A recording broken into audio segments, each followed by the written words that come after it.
guys, dito na ako sa ano, yung way pa uwi. Ayan o.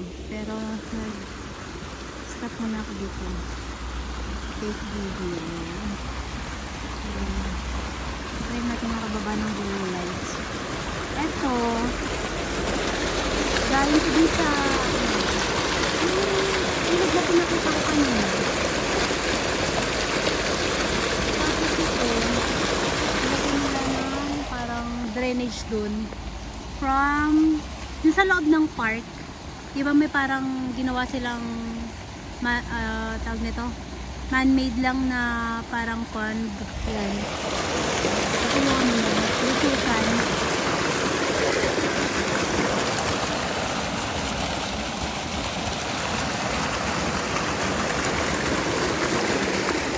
Try natin makapagpapan ng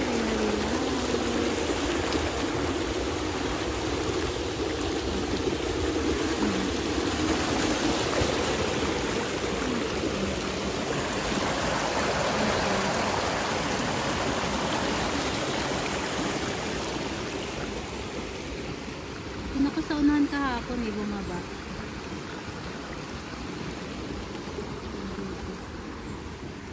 Uy, may bote na naman. Tingnan nga natin kung letter Z to. Uy, letter Z. Okay. Siguro iniwan to dito. Iniwan. Sayang naman. Ano dito? 15 cents euro din to. Swerte talaga natin today. Ang dagdag din yan. 15 cents euro. Ayan.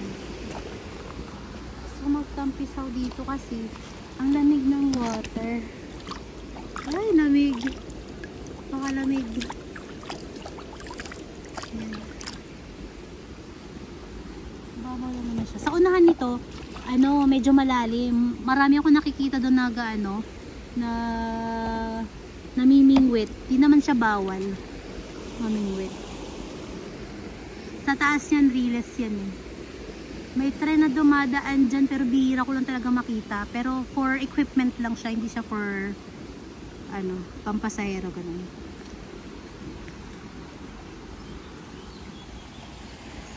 Ganda mag-picnic dito. Walang masyadong tao na daan. Ay, napaka-fresh air. Iba talaga yung amoy ng fresh air. Nature na nature yung dating.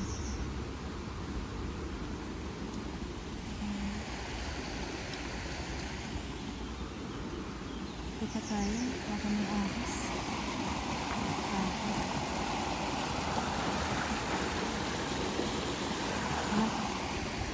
Ang kaya akit. Wait lang.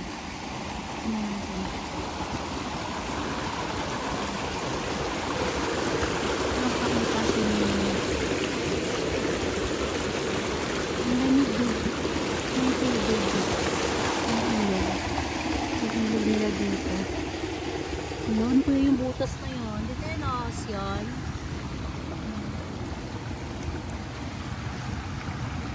Bago. Nakakapit. Nakita pa naman akong akas dito. Ay! Takot na tayo.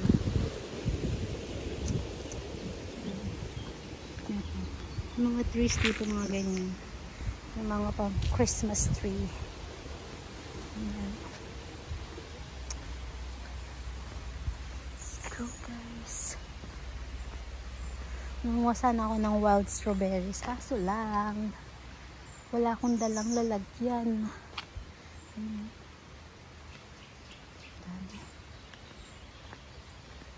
Makaisang ka nun, solve ka na. Makaisang mangkok. Solve na. So, ang liliit kasi. Cutie. Cute size. Yung mo kumuha dito sa medyo gilid kasi baka mamaya naihian ng aso. Kasi pag may dumadaan dito yung aso, may ihi. Medyo gitna-gitna lang. Pag tinanggal na ito, wala na yung mga wild strawberries. Ayun.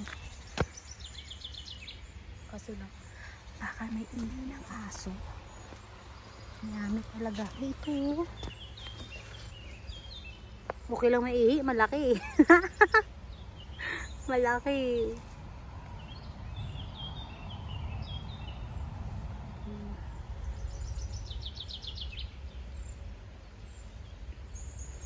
Tingnan natin. Sarap. Wala, may ihi.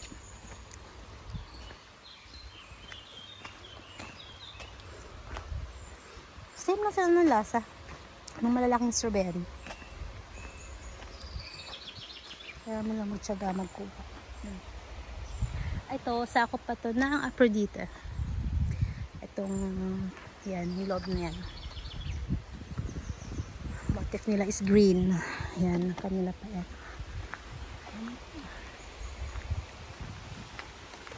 Finish na ang ating work for today. Kanina tinanghali ako ng gising, guys. Hindi ko narinig yung alarm. Buti na lang. Pagtingin ko sa bintana ang liwanag na. Pagtingin ko sa oras is 5:19. 6 o'clock yung pasok ko. Diba nga medyo malayo-layo pa to. Papunta doon. Tapos magpe-prepare pa ako. Ay wala nang hila-hilamos. Babihis na lang talaga. Madaling-madali talaga ako. Ewan, ba't hindi ako na sa alarm ko? Lakas-lakas naman ng volume ng alarm ko. First time kong hindi nakarinig sa alarm ko. Kaya, ayaw kasing malate. Simula nung pumasok ako, never talaga akong na-late. At ayaw kong malate. Kasi ano pa lang ako, nasa probationary pa lang ako. So, under observation pa tayo. Kailangan pakitang gilas. Ganon. Pakitang gilas tayo sa work natin. Ang hirap naman na mabigyan ka kagad ng hindi magandang ang tawag doon, hindi magandang comment. Kaya kailangan nating maging masipag. Kasi hindi naman masyadong hindi naman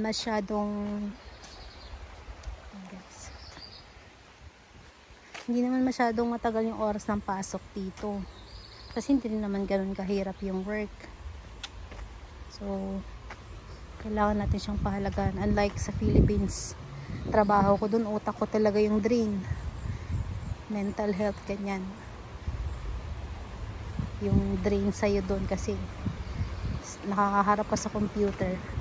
Eh dito, talagang physical activities yung mga ginagawa.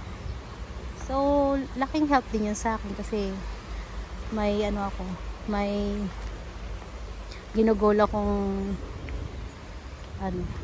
or may ginagawa akong weight loss. So, pabor sa akin to. Kailangan natin pahalagaan nating work. Tsaka, hindi ka naman tatama rin pag iniisip mo na hindi ganun kahaba yung oras ng pasok dito.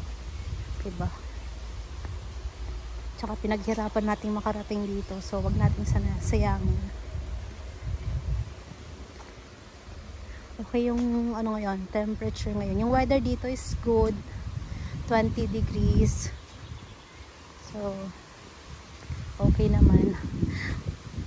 Mamaya, pag sinipagsibag akong pumunta ng supermarket, ibibenta ko yung mga bote. Ibibenta ko. Siguro mga 30 pieces na yon. Mamaya, i-video ko kung mga ilang piraso at kung makakamagkano tayo. Sayang din, 'di ba? Nung una nahihiya pa ako. Nahihiya akong magpulot-pulot ng ganito. Pero ngayon hindi na. Nung nagtry akong magpapalit, unang papalit ko, naka 7 euro and 8 euro and 35 cents. Tapos yung pangalawang papalit ko naman 7 euro and 15 cents I think. Tapos ngayon ewan ko kung ilan ngayon. Kailangan ko siya papalit kasi out of budget na tayo mga guys, mga kazoro. Out of budget na si ako. kailangan natin. Libre naman, hindi naman siya libre, pero may food naman na pinaprovide ng hotel for lunch. Siyempre, kakain, alang naman lunch ka lang kakain, hapunan mo tsaka almusal.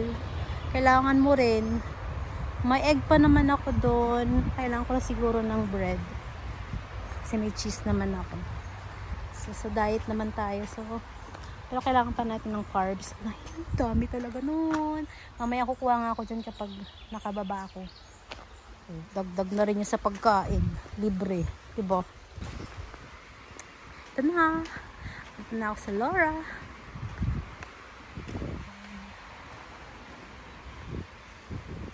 Sa Laura, guys. Rest lang ako ng very light. Tapos, konting workout. Tapos, bababa ako. Magdadala ako ng lagayan para kumuha ng mga wild strawberries. Okay, bye guys!